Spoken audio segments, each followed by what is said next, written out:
हरे कृष्णा। तो आज के सेशन में हम पढ़ेंगे श्रीमद् भगवत गीता के पंचम अध्याय के 13वें, 14वें और 15वें श्लोक को, जिसमें हम क्या क्या जानेंगे। तो सबसे पहले वो जान लेते हैं कि 13वें, 14वें और 15वें श्लोक में हम क्या क्या जानेंगे। तो हम जानेंगे कि क्या भगवान हमारे पाप पुण्य को ग्रहण करते हैं, क्या श्री भगवान हमारे पाप एवं हमारे पुण्यों को ग्रहण करते हैं। हम ये जानेंगे कि मनुष्य इस 9 द्वारों वाले शरीर में किस प्रकार सुखपूर्वक रह सकता है। 9 द्वारों वाले शरीर अर्थात हमारे शरीर में 9 द्वार हैं, और इन 9 द्वार वाले शरीर में किस प्रकार मनुष्य सुखपूर्वक रह सकता है, इसके बारे में हम जानेंगे। तृतीय हम जानेंगे कि क्या कर्म का सृजन, कर्म के लिए प्रेरित एवं कर्म फल की रचना कौन करता है। तो ये जो कर्म है, इस कर्म का सृजन कौन करता है, इस कर्म के लिए प्रेरित हमें कौन करता है, और ये जो कर्म फल है, ये संपूर्ण कर्म फल की रचना कौन करता है, ये जानेंगे आज के सेशन में। और क्या भगवान हमारे पाप पुण्य को ग्रहण करते हैं, ये जानेंगे आज भी के सेशन में। तो आज के सेशन में हम 3 श्लोक जानेंगे, पढ़ेंगे, और 3 श्लोक में इन 3 महत्वपूर्ण सवालों के जवाब जानेंगे। जिसमें से पहला सवाल कि मनुष्य इस 9 द्वारों वाले शरीर में किस प्रकार सुखपूर्वक रह सकता है, बहुत बहुत बहुत महत्वपूर्ण है। वैसे तो ये तीनों सवाल बहुत महत्वपूर्ण है, और श्रीमद् भगवत गीता आपको हर एक सवाल का जवाब बहुत ही अच्छे तरीके से देता है। ये सवाल का जवाब कोई साधारण मनुष्य नहीं देते हैं, बल्कि स्वयं श्री भगवान देते हैं। तो चलिए हमारे साथ पढ़ते हैं श्रीमद् भगवत गीता यथारूप कि पंचम अध्याय के 13वें, 14वें और 15वें श्लोक को। उससे पूर्ण श्रीमद् भगवत गीता में जो मंत्र है उनका उच्चारण कर लेते हैं। ओम अज्ञानतिमिरान्धस्य ज्ञानाञ्जनाशलाकया चक्षुर्नमिलितं येन तस्मै श्रीगुरुवे नमः। श्रीचैतन्यमनोभीष्टं स्थापितं येन भूतले स्वयं रूप कदा मह्यं ददाति स्वपदान्तिकं। वन्देऽहं श्रीगुरुः श्रीयुत्पदकमलं श्रीगुरुं वैष्णवांश्च श्रीरूपं सगरजातं सगनरघुनाथनमित्तं तं सजीवं साद्वैतं सावधूतं परिजनसहितं कृष्णचैतन्यदेवं श्रीराधा कृष्णपादान् सहगण ललिता श्रीविशाखान्वितांश्च।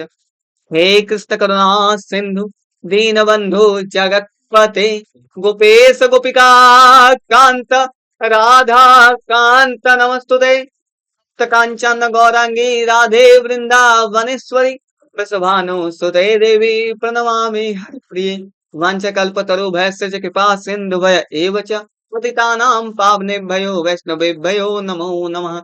श्री कृष्ण चैतन्य प्रभु नित्यानंद श्री अद्वैत गदाधर श्रीवासादि गौर भक्त वृंद हरे कृष्ण कृष्ण कृष्ण हरे हरे हरे राम राम राम हरे हरे। चलिए अब श्रीमद् भगवत गीता यथारूप के 13वें श्लोक को पढ़ते हैं। पंचम अध्याय के 13वें श्लोक में श्री भगवान कहते हैं सर्व कर्माणि मनसा संन्यस्यास्ते सुखं वसि नवद्वारे पुरे देहि नैव कुर्वन्न कार्यं। जिसका अर्थ है कि जब देहधारी जीवात्मा अपनी प्रकृति को वश में कर लेता है और मन से समस्त कर्मों का परित्याग कर देता है, तब वह 9 द्वारों वाले नगर इस भौतिक शरीर में बिना कुछ किए कराए सुख पूर्वक रह सकता है। अब श्री भगवान हमें ये राज बताते हैं कि किस प्रकार मनुष्य इस 9 द्वार वाले नगर अर्थात हमारा जो भौतिक शरीर है इसमें बिना कुछ किए कराए सुख पूर्वक रह सकते हैं। तो किस प्रकार रह सकते हैं, श्री भगवान बताते हैं कि जब देहधारी जीवात्मा अर्थात हम सब देह को धारण करके हैं, अपनी प्रकृति को वश में कर लेता है। अपनी प्रकृति को वश में कर लेता है का अर्थ क्या है कि हमारे आसपास जो सुख है, दुख है, सर्दी है, गर्मी है, आकाश है, पाताल है, उनको हम वश में कर देते हैं। अब इस प्रकृति को किस प्रकार वश में किया जा सकता है, इस प्रकृति को वश में किया जा सकता है श्री भगवान के भक्ति से। इस प्रकृति को वश में किया जा सकता है श्री भगवान के नवदा भक्ति से, भक्ति करके, श्री भगवान के विषय में सुन के, श्री भगवान का भक्ति प्रारंभ करके। अब आप कहेंगे कि श्री भगवान की भक्ति से हम अपने प्रकृति को कैसे वश में कर सकते हैं। क्या आपने कभी सिद्ध पुरुषों की बात सुनी है, क्या आपने सिद्ध पुरुषों को देखा है, क्या उन्हें ठंडी में, गर्मी में, सुख में, दुख में आपने बेचैन होते देखा है? नहीं, वो ना ठंडी में बेचैन होंगे, ना गर्मी में बेचैन होंगे, ना सुख में बेचैन होते हैं, ना दुख में बेचैन होते हैं। वो एक गाय को, एक हाथी को, एक मनुष्य को, एक चांडाल को, सबको समान भाव से देखते हैं। क्यों देखते हैं वो सबको समान भाव से?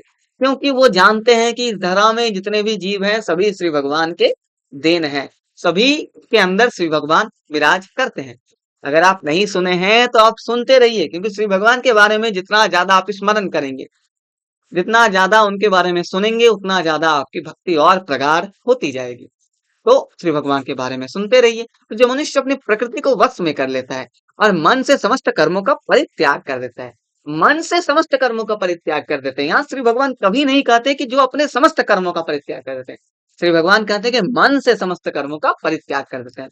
इसका अर्थ स्पष्ट है कि हमें अपने सभी कर्मों को छोड़ने की आवश्यकता नहीं है, बल्कि हमें अपने मन को श्री भगवान में लगाने की आवश्यकता है। हमें अपने मन से कर्मों का परित्याग करना है, ना कि हमें अपने कर्मों का ही परित्याग कर देना है। हमें अपने कर्म को करते रहना है, लेकिन मन से हमेशा श्री भगवान की सेवा करनी है, मन से हमेशा श्री भगवान की भक्ति करनी है। और जो भी कार्य हम करेंगे, हम हमेशा यही सोचेंगे कि जो भी कार्य है वो श्री भगवान की कृपा से मुझे मिला है। वो कार्य जैसे ही शास्त्र अनुकूल ही हो, मतलब वो शास्त्र प्रतिकूल ना हो, शास्त्र से विपरीत ना हो, वो शास्त्र से मिले जुले होने चाहिए। यही है हमारे, यही है, और इसी से हम अपने प्रकृति को वश में कर सकते हैं, और इसी से हम इस 9 द्वारों वाले शरीर में सुखपूर्वक रह सकते हैं। पर में प्रभुपाद जी हमें और अच्छे से समझाते हैं कि किस प्रकार हम इन 9 द्वारों वाले शरीर में सुखपूर्वक रह पाएंगे। तो हम इसका ये पढ़ते हैं, तात्पर्य पढ़ते हैं। तात्पर्य में प्रभुपाद जी लिखते हैं कि देहधारी जीवात्मा 9 द्वार वाले नगर में वास करता है। अब ये 9 द्वार वाले नगर क्या है, ये 9 द्वार क्या है, ये सभी चीज अभी नए लग रहे हैं, लेकिन आप जैसे ही इसका तात्पर्य पढ़ेंगे आप जान जाएंगे ये 9 द्वार क्या है। और ये 9 द्वारों वाला नगर क्या है। शरीर अथवा नगर रूपी शरीर के कार्य प्राकृतिक गुणों द्वारा स्वतः संपन्न होते हैं। शरीर की परिस्थितियों के अनुसार रहते हुए भी जीव इच्छा अनुसार इन परिस्थितियों के परे भी हो सकता है। जीव अगर चाहे तो शरीर की परिस्थितियों के अनुसार रहते हुए भी अपनी इच्छा अनुसार इन परिस्थितियों से परे भी हो सकता है, अर्थात इन परिस्थितियों से अलग भी हो सकता है, इन परिस्थितियों से हट भी सकता है। अपनी परा प्रकृति को विस्मृत करने के ही कारण वो अपने को शरीर समझ बैठता है। अर्थात कि अपनी जो परा प्रकृति है, अर्थात हमारी जो प्रकृति है, असली प्रकृति है, जब हम उसको भूल जाते हैं, जब हम उसको विस्मृत कर देते हैं, तो उसी के कारण हम ये समझ बैठते हैं कि हम शरीर ही हैं, और इसी के कारण हम कष्ट पाते हैं। अब सिद्ध पुरुष, पहले से मैंने बात किया, सिद्ध पुरुष जानते हैं कि वो शरीर नहीं है, वो आत्मा है, वो एक आत्मा है, वो शरीर नहीं है, इसीलिए उनको कष्ट नहीं होता है, वो अपने प्रकृति को वश में कर पाते हैं। इस हाँ, साधारण मनुष्य से सिद्ध पुरुष तक पहुंचने के लिए एक सफर तय करना पड़ता है। वो सफर को हम जानेंगे श्रीमद् भगवत गीता में कि किस प्रकार एक साधारण मनुष्य सिद्ध पुरुष बन सकता है, किस प्रकार एक साधारण मनुष्य श्री भगवान की भक्ति कर सकता है। क्योंकि अगर आप श्री भगवान की भक्ति करते हैं, अगर आप कृष्ण भावना अमृत में आ जाते हैं, तो इससे बड़ी सिद्धि कुछ हो ही नहीं सकती है। कृष्ण भावना अमृत के द्वारा वो अपनी वास्तविक स्थिति को पुनः प्राप्त कर सकता है और इस देह बंधन से मुक्त हो सकता है। अर्थात ज्यों ही कोई कृष्ण भावना अमृत प्राप्त होता है, वो तुरंत ही शारीरिक कार्यों से सर्वथा विलग हो जाता है। तो जैसे ही कोई कृष्ण भावना अमृत को प्राप्त हो जाता है, तो वो तुरंत ही अपने सारे शारीरिक कार्यों से विलग हो जाता है। संयमित जीवन में जिसमें उसके कार्य प्रणाली में परिवर्तन आ जाता है, वो 9 द्वार वाले नगर में सुखपूर्वक निवास कर सकता है। अर्थात ऐसे संयमित जीवन में जहाँ उसकी कार्य प्रणाली में ही परिवर्तन आ जाती है, वो भले ही भौतिक कार्य करता है, लेकिन उसका मन श्री भगवान पर सर्वदा लगा हुआ रहता है, तो फिर वो इस 9 द्वार वाले नगर में सुखपूर्वक रह सकता है। अब ये 9 द्वार किस प्रकार है उसके बारे में वर्णन है। नवद्वारे पुरे देहि हंसो लेलायते बाहिः वसी सर्वस्य लोकस्य स्थावरस्य चरस्य च। इसका अर्थ क्या है? इसका अर्थ है कि जीव के शरीर के भीतर वास करने वाले भगवान ब्रह्मांड के समस्त जीवों के नियंता है। ये तो हम सबको पता है कि जो श्री भगवान है वो इस ब्रह्मांड के सभी जीवों के नियंता अर्थात कंट्रोलर है। यह शरीर 9 द्वार, 9 द्वारों, 2 आंख, 2 नथुने, 2 कान, 1 मुंह, 1 गुदा और उपस्थ से युक्त है। बद्ध अवस्था में जीव अपने आप को शरीर मानता है। तो आपको पता चला कि 9 द्वार क्या-क्या है? 9 द्वार है, 2 आंख, 2 नथुन, 2 कान, 1 मुंह, 1 गुदा और 1 उपस्थ, और इन्हीं से युक्त है हमारा भौतिक शरीर। जो बद्ध अवस्था में जीव अपने आप को शरीर मानता है, किंतु जब वो अपनी पहचान अपने अंतर के भगवान से करता है, तो वो शरीर में रहते हुए भी भगवान के भांति मुक्त हो जाता है। जो व्यक्ति अपने अंदर के श्री भगवान को पहचान गया, जो व्यक्ति अपने अंदर के श्री भगवान को जान गया, वह श्री भगवान जैसे ही मुक्त हो जाते हैं। जैसे कि आप लोग सुने होंगे साईं बाबा के बारे में, या फिर और भी कई सारे उड़िया बाबा के बारे में, और भी कई सारे भक्तगण के बारे में, जो पहले तो इंसान ही थे, लेकिन इंसान से धीरे-धीरे वो भगवान तक पहुँचे। क्यों पहुँचे? उनको आज हम भगवान जान करके पूजते हैं। हाँ, वो भगवान के अवतार थे, भगवान के ही अंश उनमें थे। वैसे भगवान के अंश हम सब में हैं, किंतु हम सब वहां तक नहीं पहुंच पाते। वो क्यों पहुंच पाए? क्योंकि उनमें संयम है, उनमें अपने आप को कंट्रोल करने की क्षमता है, उनमें भक्ति करने की प्रगाढ़ता है, उनमें भक्ति की प्रगाढ़ता है। और जब तक कोई भक्ति में प्रगाढ़ नहीं हो पाता, जब तक कोई भक्ति में ऊपर तक नहीं उठ सकता, उसे सिद्धि नहीं मिल सकती। सिद्धि प्राप्त करने के लिए भक्ति की प्रगाढ़ रूप में आना पड़ता है। लेकिन अभी हम सब के लिए यही जरूरी है कि कलयुग केवल नाम आधार है। कलयुग में केवल और केवल हम नाम जप कर सकते हैं, क्योंकि कलयुग में ये संभव नहीं है कि हम जाकर के तपस्या करें, जाकर के वन में चले जाएं और तपस्या करने लग जाएं। ये संभव नहीं है। कलयुग में केवल और केवल एक ही चीज है, हरेर नाम हरेर नाम हरेर नाम केवलम। कलो नास्त्यव नास्त्यव नास्त्यव गतिरन्यथा कि क्या करना है कलयुग में? कलयुग में केवल और केवल हरिनाम हरिनाम हरिनाम, केवल और केवल हरिनाम से ही मुक्ति मिलती है। हरिनाम से ही आपको मुक्ति मिलेगी, आपको सारा कुछ हरिनाम से मिलेगा। तो कृष्ण भावनाभवित व्यक्ति शरीर के बाह्य तथा आंतरिक दोनों कर्मों से मुक्त रहता है। तो जो कृष्ण भावनाभवित व्यक्ति होता है, जो भक्ति में लीन होता है, वो बाहरी रूप से, अंदर से, दोनों तरफ से मुक्त रहता है सारे कर्मों से। अर्थात कि उसके मन में कर्म उसको विष घोल नहीं सकते, वो कर्म के बंधन में फंस नहीं सकता, कर्म के बंधन से बच जाता है। कैसे बच जाता है? क्योंकि उसका मन सर्वदा श्री भगवान की भक्ति में लगा हुआ रहता है। भले वो कुछ भी करे, लेकिन वो मन से हमेशा श्री भगवान की भक्ति, श्री भगवान का नाम जप करते रहता है। तो हम जान गए कि मनुष्य किस प्रकार सुखपूर्वक रह सकता है। मनुष्य को सर्वदा मन से श्री भगवान की भक्ति करती रहनी चाहिए। मन को हमेशा प्रसन्न बना करके रखना चाहिए, और जितना हो सके श्री भगवान का नाम उच्चारण करना चाहिए, श्री भगवान की भक्ति करनी चाहिए, और कर्म फल के प्रति आसक्त नहीं होकर के अपने कर्म के प्रति आसक्त होना चाहिए। अर्थात कि जो हम कर्म कर रहे हैं उसको श्री भगवान के लिए कर रहे हैं। हम वो कर्म अपने लिए नहीं कर रहे हैं, हम श्री भगवान के लिए कर रहे हैं। हमें श्री भगवान के द्वारा ये कर्म मिला है और ये कर्म को हम कर रहे हैं। तो मनुष्य सर्वदा प्रसन्न रह पाएगा। 14वें श्लोक में श्री भगवान कहते हैं कि न कृतत्वम न कर्माणि लोकस्य असृजति प्रभुः न कर्म फल संयोगम स्वभावस्तु प्रवर्तते। देखिए यहाँ पे प्रभु क्या कहते हैं कि शरीर रूपी नगर का स्वामी देहधारी जीवात्मा न तो कर्म का सृजन करता है, न लोगों को कर्म करने के लिए प्रेरित करता है, न ही कर्म फल की रचना करता है। तो जो शरीर रूपी जीव है, अर्थात ये जो शरीर रूपी नगर के स्वामी है, अर्थात हम सब, जिसमें हमारे ये जो शरीर है, हम इनके स्वामी हैं। हम इस शरीर को कंट्रोल कर रहे हैं। तो हम केवल इस शरीर को ही कंट्रोल कर रहे हैं, ना हम कर्म को सृजन कर रहे हैं, ना हम लोगों को कर्म करने के लिए प्रेरित कर रहे हैं, और ना ही हम कर्म फल की रचना कर रहे हैं। ये सब कर कौन रहा है? जब हम नहीं कर रहे हैं तो कौन कर रहा है? ये सब तो प्रकृति के गुणों द्वारा ही किया जाता है। तो ये सब कौन कर रहे हैं? प्रकृति के गुण। प्रकृति के गुण क्या है? प्रकृति के 3 गुण होते हैं, सतोगुण, रजोगुण एवं तमोगुण। ये भी श्रीमद् भगवत गीता में ही हम पढ़ेंगे। सतोगुण वो जैसे साधु पुरुष लोग जीते हैं, जिसमें मनुष्य केवल और केवल अच्छे भोजन, सात्विक भोजन करते हैं। रजोगुण वो जो साधारण मनुष्य जीते हैं, इसमें मनुष्य थोड़ा सा खट्टा मीठा ये सब भोजन करते हैं। और तमोगुण वो जो कि आपको मतलब एक ऐसे मनुष्य जीता है जो जिसे कुछ समझ नहीं आता कि वो क्या कर रहा है क्या नहीं कर रहा। वो नशे में फंसा हुआ है, वो बेविचार में फंसा हुआ है, वो मतलब उसे कुछ समझ ही नहीं आ रहा, वो भक्ति से अभी बहुत दूर है।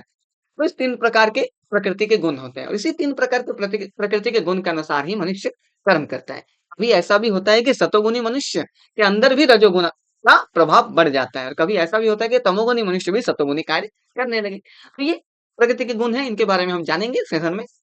आगे आगे जैसे जैसे हम भगवत गीता को पढ़ते जाएंगे, वैसे वैसे हम इन सब के बारे में जानते जाएंगे।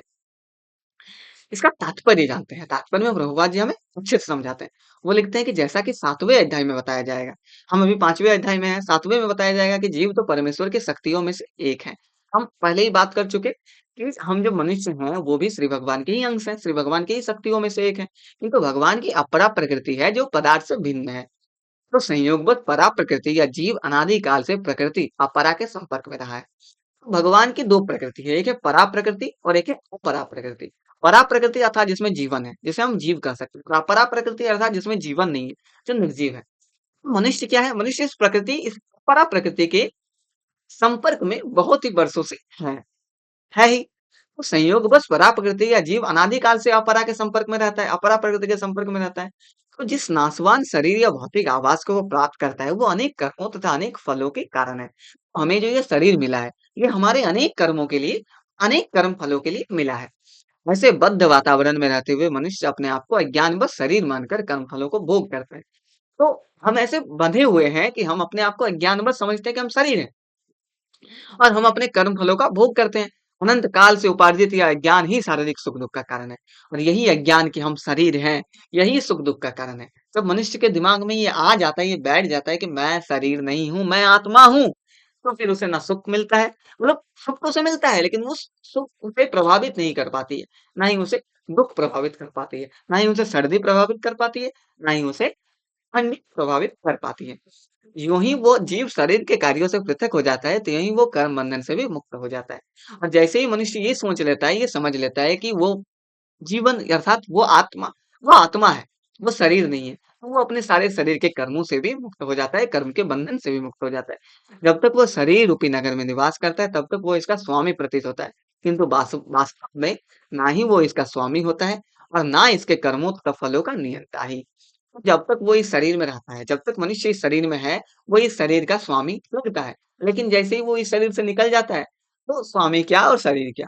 अर्थात कि वास्तव में वो ना ही शरीर का स्वामी है और ना ही कर्मों तथा फलों का नियंता है। ये जो कर्म फल है, ये सभी रजोगुण, सतोगुण एवं तमोगुण द्वारा हो रहा है। वो तो इस भवसागर के बीच जीवन संघर्ष से प्राणी है। सागर की लहरें उसे उछालती रहती है, किंतु अंत पर उसका बस नहीं चलता। तो वो जो मनुष्य है, वो केवल और केवल इस भवसागर के बीच जीवन में संघर्ष करता हुआ एक प्राणी है। सागर की लहरें उसे उछालती है, उसे पता नहीं चलता। उसके उद्धार का एकमात्र साधन है कि दिव्य कृष्ण भावना अमृत द्वारा समुद्र से बाहर आए। एकमात्र साधन क्या है उसका उद्धार का? कि दिव्य कृष्ण भावना अमृत के द्वारा वो इस समुद्र से बाहर आए अर्थात श्री भगवान की भक्ति से वो इस समुद्र से बाहर आ सकता है। इसी के द्वारा समस्त आसक्ति, शांति से उसे उसकी रक्षा हो सकती है। और अगर वो कृष्ण भावना भवित में आ जाए, कृष्ण भावना अमृत में आ जाए अर्थात भगवान कृष्ण की भक्ति में आ जाए, तो समस्त अशांति उसकी दूर हो जाएगी। 15वें श्लोक में श्री भगवान क्या कहते हैं? 14वें श्लोक में श्री भगवान क्या कहें समझ में आया? कि ये जो शरीर रूपी नगर का स्वामी देहधारी जीवात्मा है, ये ना कर्म का सृजन करता है, ना ये लोगों को कर्मों के लिए प्रेरित करता है और ना ही कर्म फल की रचना करता है। यह तो सब प्रकृति के गुणों द्वारा ही होता है। 15वें श्लोक में श्री भगवान कहते हैं कि नादत्ते कस्यचित् पापम न चैव सुकृतं विभुः अज्ञानेनावृतं ज्ञानं तेन मुह्यन्ति जन्तवः। अर्थात कि परमेश्वर ना तो किसी के पापों को ग्रहण करता है, पुण्यों को। तो श्री भगवान कभी भी किसी के पापों को ग्रहण नहीं करता और ना ही किसी के पुण्यों को ग्रहण करता है और ना ही श्री भगवान किसी के पाप या पुण्य में लिप्त रहते हैं। किंतु सारे देहधारी जीव उस अज्ञान के कारण मोहग्रस्त रहते हैं जो उनके वास्तविक ज्ञान को आच्छादित किए रहता है। किंतु सभी जीव, सभी जो देहधारी जीव है, वो इस अज्ञान से मोहग्रस्त होते हैं और जो हमारे जो वास्तविक ज्ञान है इसको ढक करके रख देते हैं। हम यही अज्ञान में रहते हैं कि परमेश्वर सभी पापों को या पुण्यों को ग्रहण कर रहे हैं या हम जो पाप कर रहे हैं ये परमेश्वर परमेश्वर या भगवान ही करवा रहे हैं, हम जो पुण्य कर रहे हैं ये भी भगवान ही करवा रहे हैं। भगवान तो सभी चीजों के नियंता है ही, लेकिन भगवान हमें स्वतंत्रता दे के रखे हैं कि हम अपने कर्मों का चयन स्वयं से कर सकते हैं। और ये जो कर्मों का चयन है, ये जो कर्म है, ये सभी जन्मों जन्मांतर के हमारे पिछले कर्मों के लिए और पिछले कर्म फलों के लिए हमें करना पड़ता है। हमें जो ये शरीर मिला है, ये भी हमारे पिछले जन्मों के कर्मों के लिए एवं कर्म के फलों के लिए ही मिला है। जो मनुष्य आज अलग अलग जन्म पाता है, सभी अपने अपने कर्म के फल के अनुसार ही जन्म पाता है। परमेश्वर किसी के पापों को भी ग्रहण नहीं करते, ना ही किसी के पुण्यों को करते हैं। किंतु हम सब क्या सोचते हैं कि हाँ, भगवान ही सबके पापों को भी ग्रहण करते हैं, भगवान ही सबके पुण्यों को भी ग्रहण करते हैं और इसी के कारण हम फँसे हुए हैं। हमको समझ में ही नहीं आता, हमको श्री भगवान के बारे में असली सिर्फ पता ही नहीं है।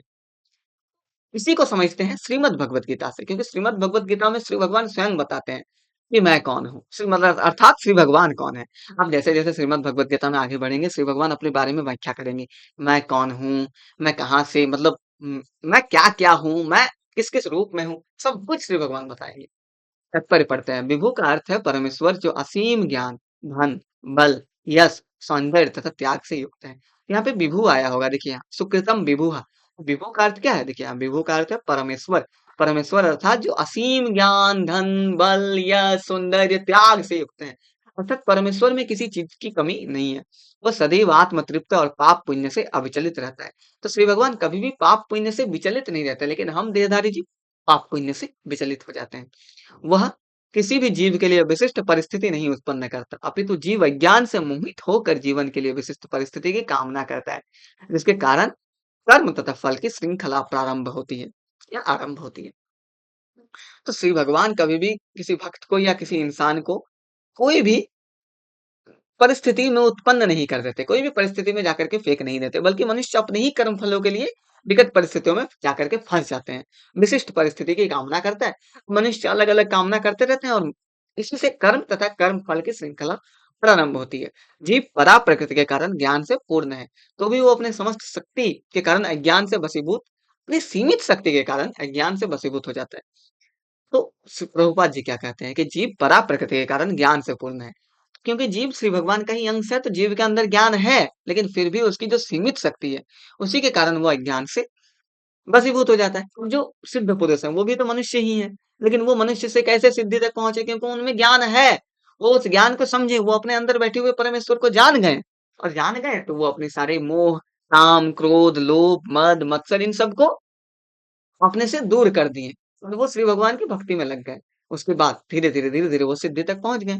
तो भगवान सर्वशक्तिमान है, किंतु जीव ऐसा नहीं है। भगवान विभु अर्थात सर्वज्ञ है, किंतु जीव अनु है। जीवात्मा में इच्छा करने की शक्ति है, किंतु ऐसी इच्छा की पूर्ति सर्वशक्तिमान भगवान द्वारा ही की जाती है।